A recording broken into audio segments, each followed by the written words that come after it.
Havendo número legal, declaro aberta a sessão. Com a palavra, o segundo secretário, o deputado Severino Pessoa, para fazer a leitura da ata da sessão anterior.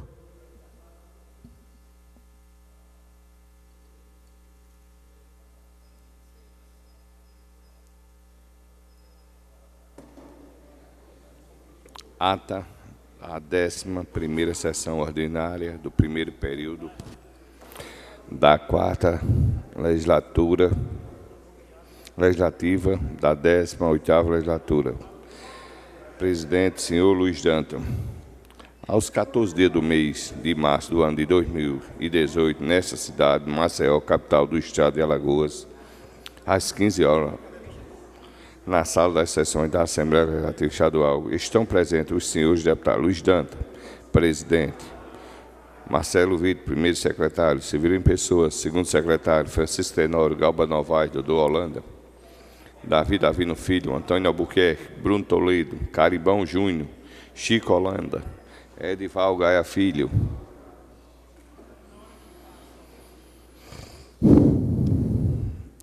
Inácio Loyola, Isnaldo Bulhões, Júnior, Jó Pereira, Léo Loureiro, Marco Barbosa, Marquinhos Madeira, Ricardo Nezinho, Rodrigo Cunha, Sérgio Toledo, Tarcísio Freire, Thaís Guedes, Adamo Regimental.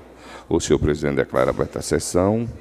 São lidas e discutidas e aprovadas as atas da sessão ordinária anterior, da primeira sessão extraordinária do dia 13/3/2018 e da sessão solene destinada à entrega da comenda Tavares Baixo ao empresário Emerson de Melo Tenório. O expediente consta das seguintes matérias: projeto de resolução de número 87/2018, subscrito pelo deputado Bruno Toledo, concede a comenda Tavares Baixo ao senhor Álvaro José do Monte Vasconcelo.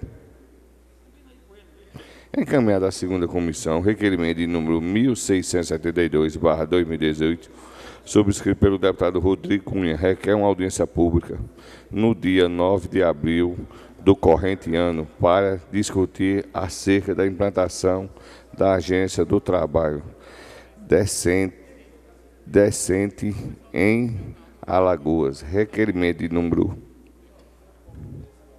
1676/2018, justificativa de ausência do deputado Marco Barbosa, no dia 13/3. Requerimento 1677/2018, justificativa de ausência do deputado Marquinhos Madeira, no dia 6/8/3. Requerimento de número 1679/2018, justificativa de ausência do deputado Léo Loureiro, no dia 8/3.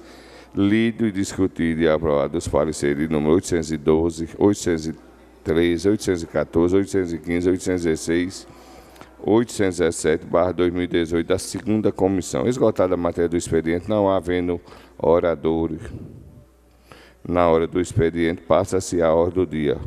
Procedida a verificação de quórum, a número legal para deliberação, discutido e aprovado as indicações de número 523, 524, 536/2017 e as indicações de número 563, 566 e 572/18.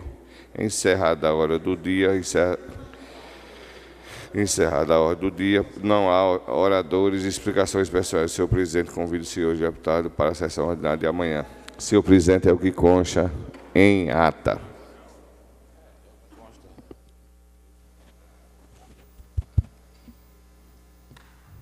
Em discussão a ata. Não havendo contestação e impugnação, considera aprovada. Com a palavra, o primeiro secretário, deputado Marcelo Vitor, para a leitura das matérias do expediente. Projeto de Lei Ordinária 576/2018. Interessado é o Poder Executivo Estadual. Altera a Lei Estadual número 7.986, de 23 de janeiro de 2018 e da outras providências.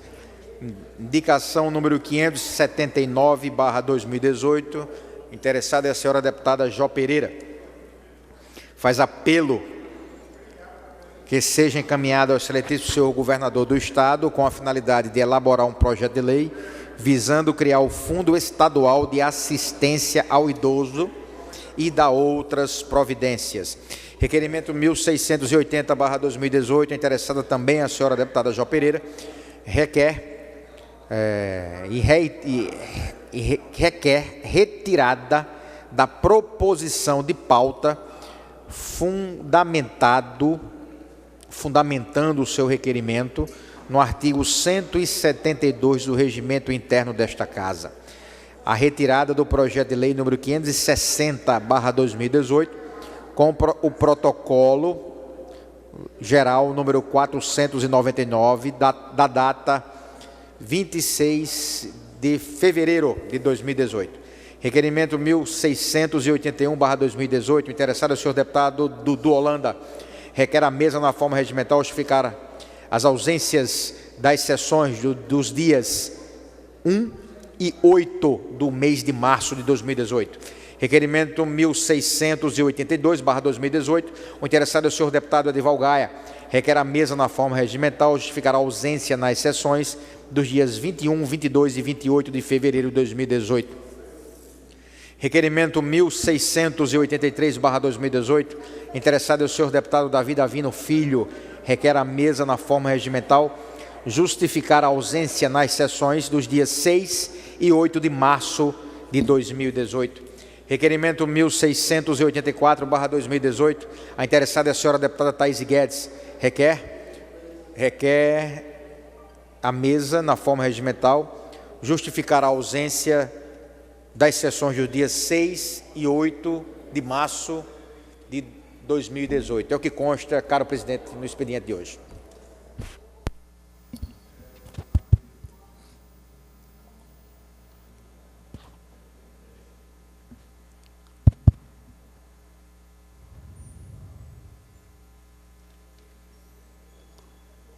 Por ordem de inscrição, concedo a palavra ao deputado Rodrigo Cunha.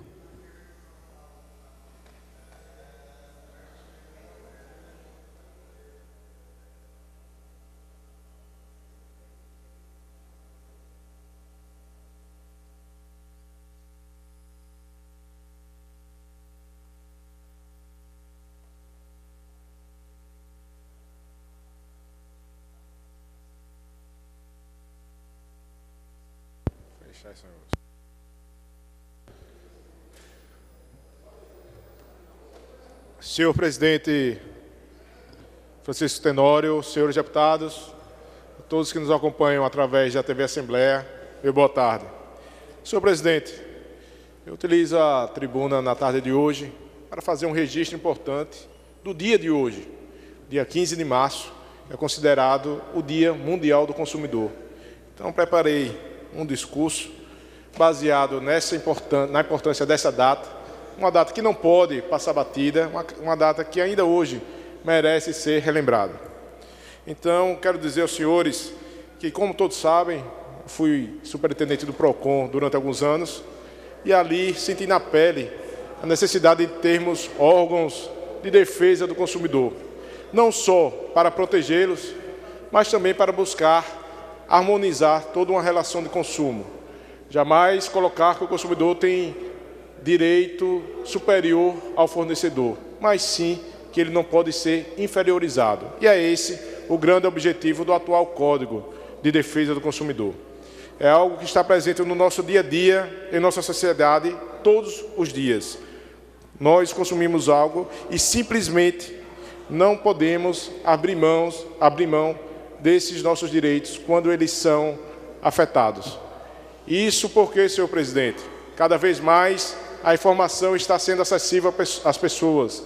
Nós sabemos que dos 119 artigos do Código de Defesa do Consumidor, a vontade máxima do legislador foi passar para o consumidor a necessidade dele ser informado. Inclusive, ele relata como deve ser essa informação. A informação ela é repetida nos 119 artigos 36 vezes, de alguma forma, ou através da palavra informação, informar, e isso demonstra que a informação, essa ferramenta de defesa, nos protege ela deve ser feita de forma prévia, deve ser feita de uma forma clara, de uma forma ostensiva.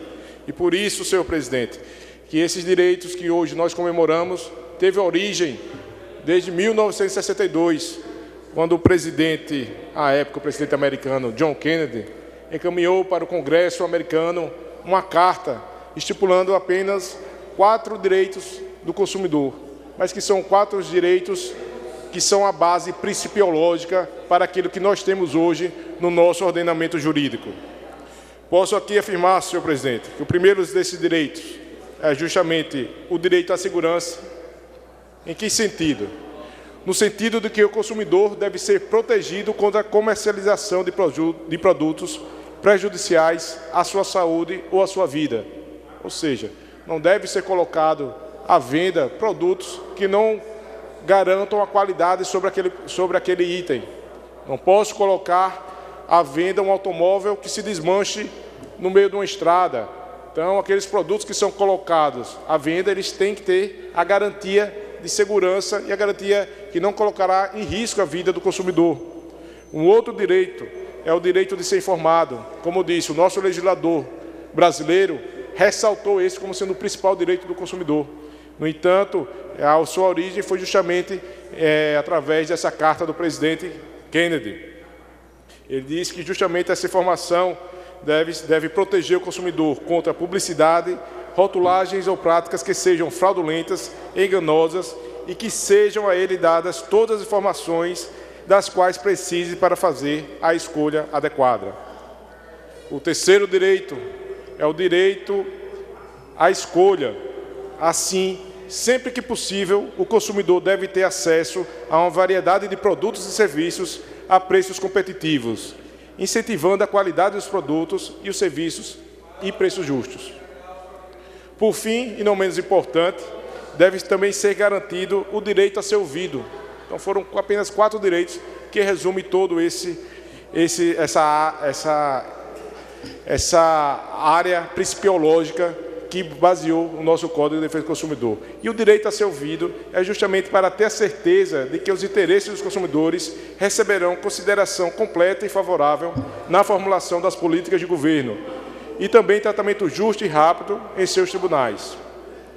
Com essas diretrizes em mente e com a experiência que obtive durante o período que trabalhei no PROCON, cheguei a essa Assembleia Legislativa munido de diversas ideias legislativas.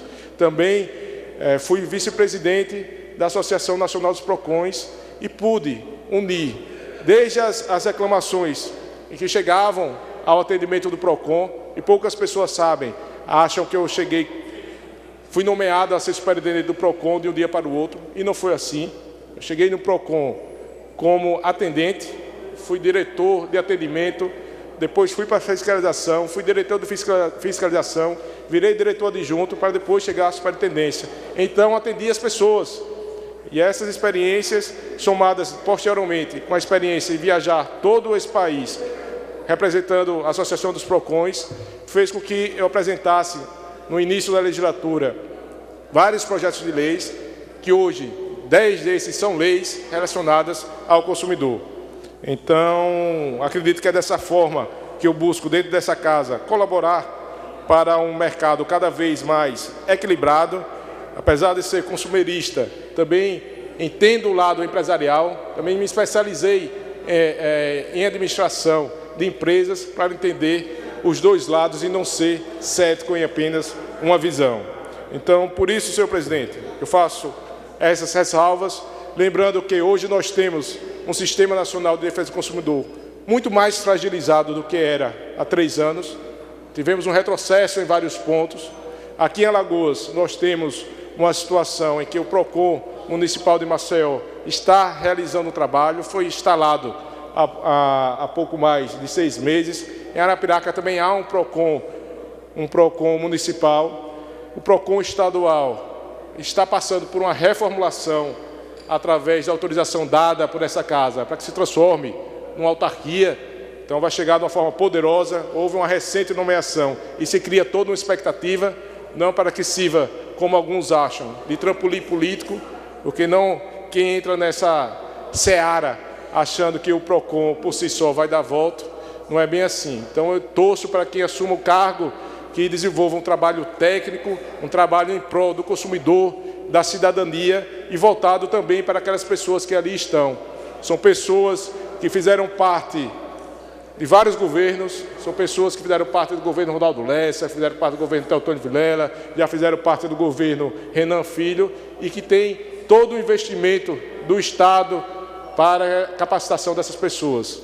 Então, é uma forma inteligente, acredito eu, de qualquer gestor que vai assumir um local, tentar ter aproveito dessa experiência dessas pessoas. Então, por isso eu também torço, sem nenhum outro tipo de compromisso, para quem chega ali, fortaleça esse PROCON estadual. E que também pare de mesquinheza, porque aqui nós temos uma situação que já tratei de uma maneira um pouco mais leve em um momento, referente ao que aconteceu num convênio firmado entre o PROCON estadual de Alagoas e o PROCON municipal de Maceió.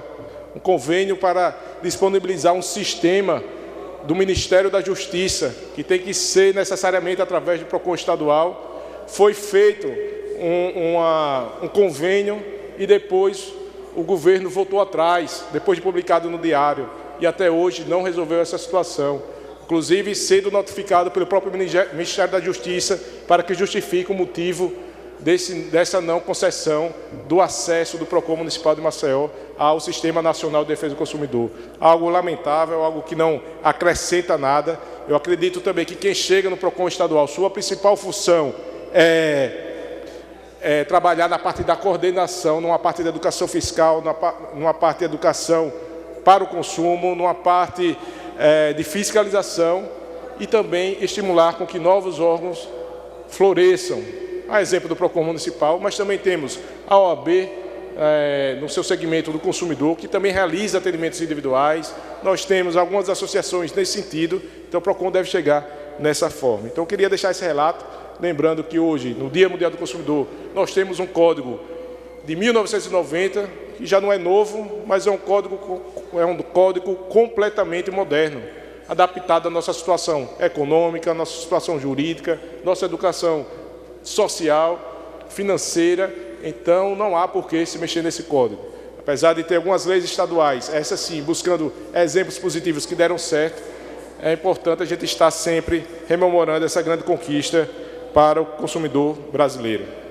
Então, dito isso, senhor presidente, são minhas palavras, mas eu não poderia usar a tribuna no dia de hoje sem lamentar um fato que inclusive me fez virar à noite, tirou o sono, com a notícia do assassinato ontem da vereadora do Rio de Janeiro, Marielle Franco.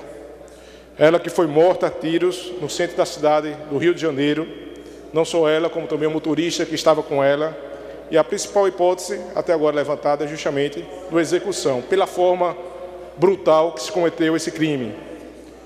Eu conheci a Marielle, conheci no ano passado, participamos juntos de um evento na FGV, ficamos no mesmo local durante 2 dias, trocamos algumas conversas, discutimos algumas ideologias partidárias, mas deu para sentir naquela mulher que hoje tem 38 anos, uma mulher vibrante, uma mulher que defende como poucas a sua classe, uma mulher que foi uma vencedora, que foi a 4ª vereadora mais votada da cidade do Rio de Janeiro.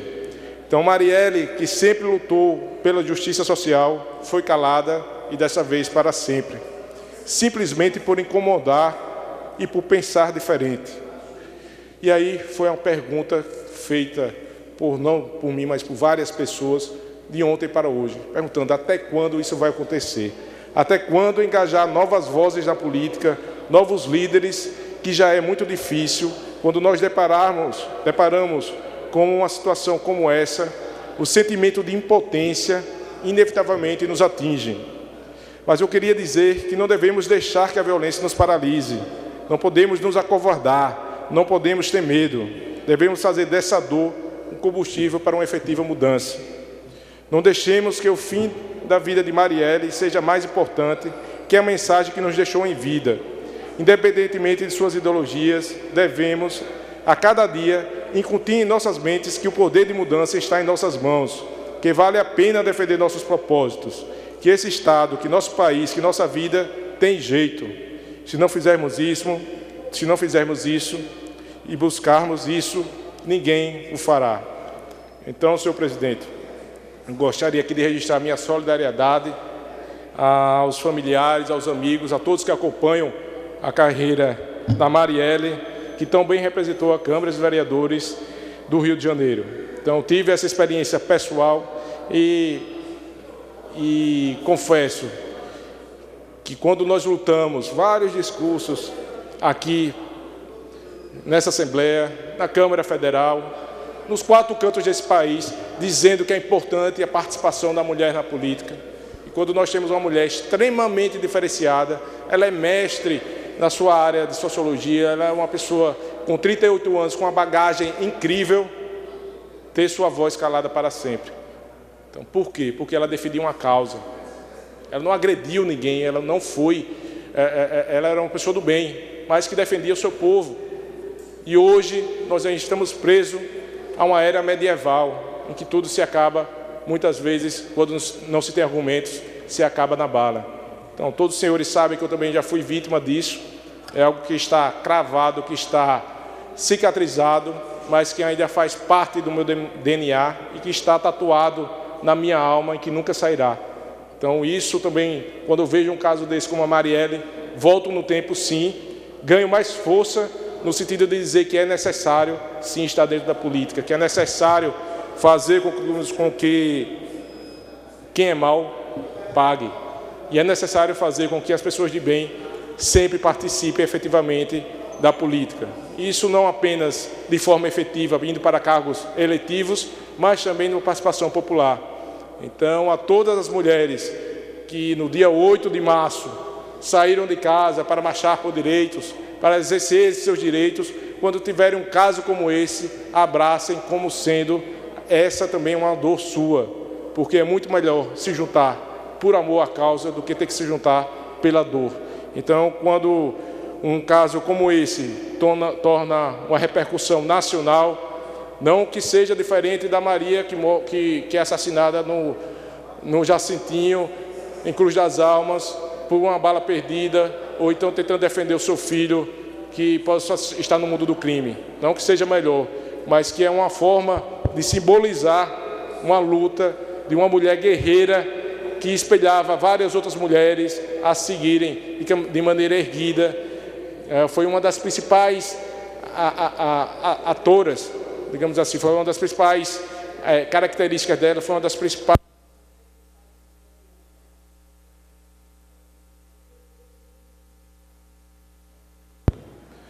principais campanhas em que ela abraçou foi justamente, e ela falava sempre isso, a campanha da mulher dizer que o não é não, uma campanha que viralizou em todo o país, e ela sempre falava nesse sentido, dizer, olha, é um absurdo dizer que não é não, mas ainda é necessário dizer que não é não.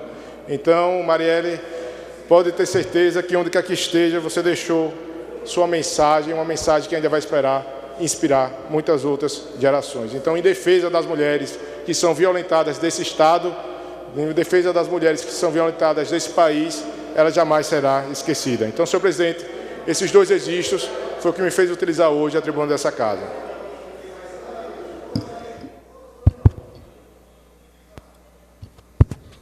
Não havendo mais oradores inscritos, encerra o expediente, passa a hora do dia.